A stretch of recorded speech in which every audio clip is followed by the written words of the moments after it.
Bom, pessoal, agora vamos falar sobre mais um conceito da qualidade, que é bastante importante, que nós vamos falar bastante, que é sobre o processo, tá? O processo, gente, ele é composto por uma série de atividades ou de tarefas que vão gerar um bem ou serviço, tá? Nada mais é do que um conjunto de causas que vão provocar um ou mais efeitos. Como assim?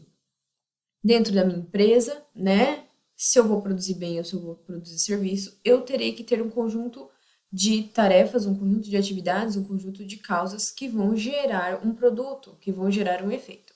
Então, nós podemos utilizar aqui esse exemplo, tá? Então, o processo ele vai ser como um todo um conjunto de causas, tá? Então, eu vou ter as minhas matérias-primas, os equipamentos, as informações, o meio ambiente, procedimentos, pessoal, né? Que vão trabalhar tudo isso, né? Vai trabalhar ali tudo, todos juntos, né? Para gerar um efeito, que seria um bem ou um serviço. Então, dentro de uma empresa, né? O processo, ele é algo fundamental, né? Está ali, é do processo que vai sair o meu produto final, o meu bem ou o meu serviço. Né? Então, é importante que a gente saiba diferenciar, né, esses conceitos dentro da qualidade para que a gente, né, saiba aplicá-los sempre da melhor forma possível. Então, todas essas atividades e tarefas, né, que serão geradas para um produto, para um serviço, elas devem sempre andar muito juntas, né? Elas devem ser muito bem planejadas, muito bem estabelecidas, como a gente já falou bastante, né, sobre o planejamento e o controle, como isso é importante para a empresa, para o processo como um todo e tudo mais. Então, tudo isso tem que ser muito bem planejado para andar junto, para que se tenha o sucesso do processo como um todo, tá? Então, essas atividades, né, que são realizadas são ações físicas, tá? Essas ações, elas não vão produzir um resultado eficiente sozinhas, né? Uma atividade apenas. Então, eu preciso de um conjunto de atividades dentro da empresa para formar uma tarefa. Então, eu preciso de todos esses grupos juntos, né? Produzindo juntos, trabalhando juntos, para que no fim eu tenha, né? O meu bem ou o serviço que a minha empresa irá fornecer. Então, sempre, né? Uma tarefa, ela pode ser um processo ou um conjunto de tarefas vai resultar em um processo. Então a gente sempre tem que pensar dentro de uma indústria, né, dentro de uma empresa que vai gerar um bem ou um serviço, tem que se ter esse controle de atividades, né? Todas essas atividades devem andar juntas, né? Então, sempre podem haver atividades críticas, podem haver tarefas críticas, né? As atividades críticas devem ser realizadas para que a tarefa tenha um bom resultado. Né? Então, se as atividades não forem feitas adequadamente, a tarefa será diretamente afetada. Então, se qualquer um, né, desses componentes aqui não realizar a sua atividade de forma correta, né, eu não vou ter o efeito desejado, tá? Então, isso é extremamente fundamental. As tarefas críticas, gente, geralmente apresentam problemas, afetam o processo, a qualidade do produto, né? Então, essas tarefas, elas devem ser priorizadas, tá? Porque ali eu tenho o meu maior problema. Então, ali eu tenho que prestar atenção. Eu tenho que evitar ao máximo as falhas nos processos, né, de bens ou de serviços. Então, por exemplo, se eu tenho lá uma empresa que vai realizar a montagem de um celular, por exemplo, né? Eu tenho etapas que são fundamentais, então etapas da montagem que vão gerar ali grandes problemas no meu produto, né? Então eu tenho que tomar cuidado com aquela etapa. Então, por exemplo, é a etapa lá que eu vou adicionar ah, as telas e os sensores, né, no celular, que basicamente, né, é com isso que o celular vai ter um bom funcionamento ou não, né? Então eu tenho ali equipamentos que vão fazer esse processo. Esse processo, né, esse equipamento tem que estar muito bem calibrado. Os funcionários que trabalham ali nessa tarefa devem ser muito bem treinados porque qualquer erro ali vai gerar um problema muito grande lá no meu final, né, no final do meu processo. Então, quando a gente fala, né, dessas causas que vão gerar esse efeito, né, a gente divide esse conjunto de causas em famílias. Essas famílias, né, ou então pode ser chamado também de fatores de manufatura, quando a gente fala de produtos industriais, fatores de serviço para prestação de serviços, né, como que a gente tem nesse exemplo. Mas essas famílias, elas vão gerar aquele efeito direto na prestação de serviço, no produto que eu estou gerando, né? Então, ali eu temos aqui neste exemplo que a gente trouxe hoje. Então, as famílias de matérias-primas, equipamentos, informações, meio ambiente, procedimentos, pessoas, né? Ou nesse caso aqui, como a figura nos mostra, chamando de fatores de serviços. Isso, né, um conjunto de causas vai ser dividido entre essas famílias ou esses fatores que vão juntos gerar o meu efeito lá no final. Né? Então, essa divisão, gente, ela vai permitir um melhor gerenciamento. Então, se eu tiver uma boa divisão, né, eu consigo ter um bom planejamento, eu consigo ter um bom controle. E isso vai deixar o meu processo mais eficiente como um todo. Né? Então, se eu tiver processos menores, né, que podem ser monitorados separadamente, isso vai facilitar sempre a localização de falhas e vai permitir uma correção imediata daquilo. Né? Se eu não tiver essas divisões, eu vou ter apenas, né, um conjunto ali e vai ser muito mais difícil, né, para a gerência conseguir enxergar as falhas e corrigir rapidamente. Por isso é importante que se tenha essa divisão, né? Quando a gente fala de processo crítico, né, gente, o processo ele vai ser crítico quando ele vai ocasionar grandes problemas, grandes reclamações, como eu falei, né, por parte lá de defeitos, de erros, de desvios.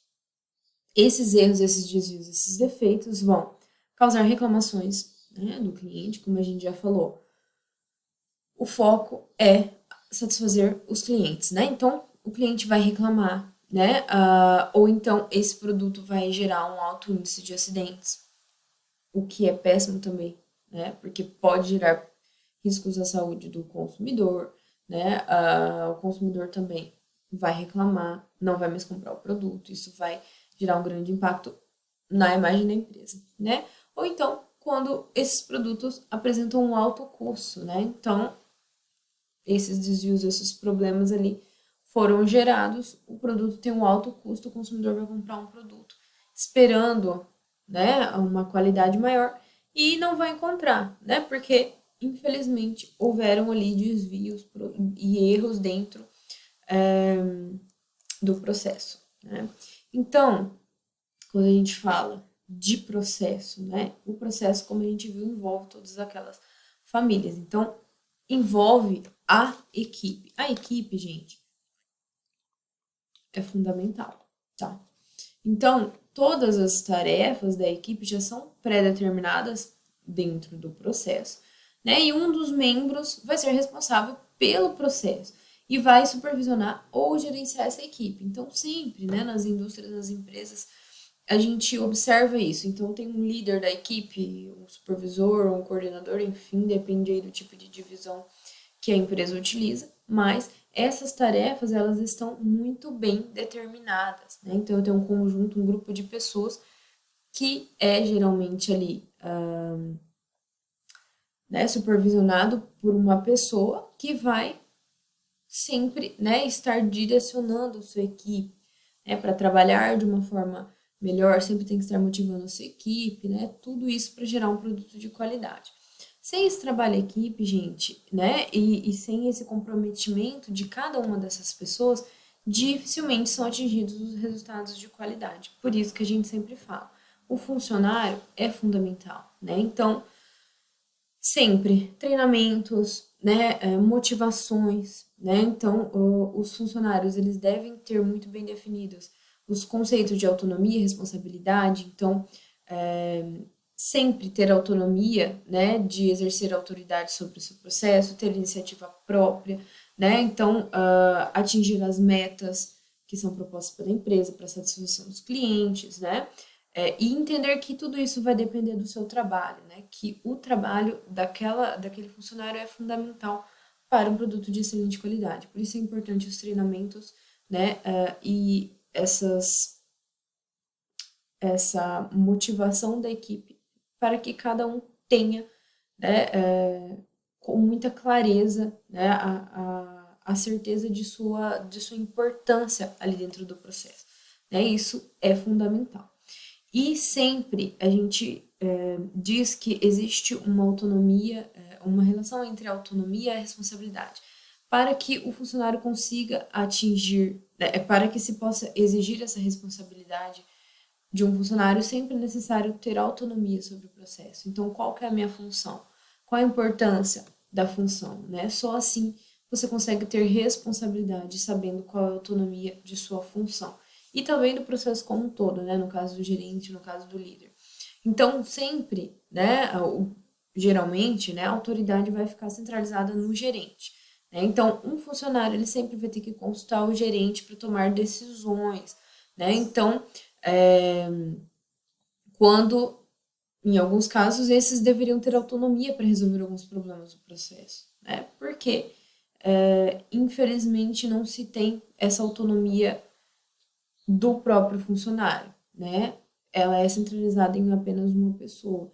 E isso, às vezes, atrapalha um pouco, atrasa um pouco todo o processo, porque o funcionário tem que parar, tem que consultar o seu supervisor e tudo mais, e muitas vezes algumas coisas poderiam ser resolvidas por ele mesmo, né? E isso geralmente não acontece. Por quê? Porque a gerência não confia na sua própria equipe, né? Então, o que isso vai significar? Que a empresa possivelmente não contratou uma equipe com um bom potencial, ou não investiu em sua qualificação profissional. Então, não investiu em treinamentos, não investiu na especialização da sua equipe. Por isso, eles monopolizam aí todas essas decisões, né? Porque o funcionário lá não vai poder tomar nenhuma decisão sem, né, vir aqui antes consultar por conta aí de diversos, né, fatores. Então, sempre, né, que isso ocorre, não se pode exigir o cumprimento das tarefas estabelecidas sem proporcionar autonomia aos funcionários. Né? Então, a responsabilidade, gente, ela deve ser focada nos produtos que irão nos clientes e não nos processos, tá? Porque é o produto que deve atingir as metas de qualidade, né? Então, é o produto que deve atingir a qualidade intrínseca, né? Satisfazer os clientes com relação à entrega, custo, moral e segurança que a gente já viu. Então, quando a gente fala aqui, né, de qualidade, né, de tentar atingir a qualidade total, né, temos que sempre colocar as metas no produto e não nos processos. Tá? Então, todas as metas e as responsabilidades podem ser mensuradas. Então, se toda a equipe assumir a sua responsabilidade sobre o resultado, né, sobre o produto, né, a autonomia vai ser gerada ali, né, dentro daquele processo. Só assim a qualidade do produto vai ser garantida. Então, se cada um tiver, né, a responsabilidade sobre a sua função e souber, né, a importância da sua função. Então, a essência de todo esse gerenciamento vai sempre se constituir pela prática de autonomia sobre todos os processos e responsabilidade sobre os produtos, né? E sempre o funcionário deve ter muita disciplina com relação a isso para ter um trabalho, né, bem realizado, um produto de qualidade, uma equipe comprometida. E isso, gente, só vai ser adquirido com educação e treinamento da equipe. Por isso, as empresas sempre devem procurar especializar os funcionários, treinar os funcionários, né? Gerando, né, uma qualificação maior da equipe, essa qualificação maior da equipe, esses treinamentos e tudo mais, vão gerar um produto de qualidade lá no final. Né? Então, quando a gente fala aí de qualidade do produto, é isso que se espera.